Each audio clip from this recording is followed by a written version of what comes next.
கர்த்தருடைய நாமத்துக்கு மகிமை உண்டாகட்டும். இந்த நாட்களில் அன்புதாசன் பாஸ்டர் ஐயா காலமாயிட்டாங்க.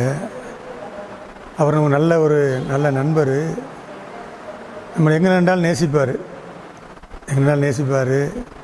உண்மையாக அன்பு செய்வார், அவரை கையை பிடிச்சி கூப்பிட்டு போயிடுவார், என்கரேஜ் பண்ணுவார் நல்லா.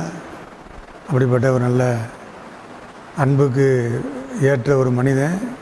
அவர் பேரை போலவே அவரும் அன்புதாசன் சொல்கிற அந்த பேருக்கு ஏற்றபடி நம்மளுடைய பழக்க வழக்கங்கள், நம்மளை அன்பு செய்கிறது எல்லாமே ரொம்ப நல்லா இருந்துச்சு. அதே நேரத்தில் அவர் இறந்து போகிறதுக்கு முன்னாலேயே என்னுடைய இறப்பை குறித்து ஒரு மனிதன் சொல்கிறது ஒரு சாதாரண காரியம் இல்லை.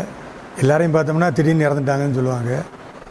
ஆனால் அன்புதாஸ் ஐயாவுடைய காரியத்தை பார்த்தோம்னா, அவர் இறந்து போகிறதுக்கு முன்னாடி நான் இப்படி இறந்து போவேன், நீங்கள் இப்படி தான் நடத்தணும், இப்படி செய்யணும், இதெல்லாம் சொல்கிறது ஒரு இந்த காலங்களில் அப்படி நம்ம கேட்டதில்லை.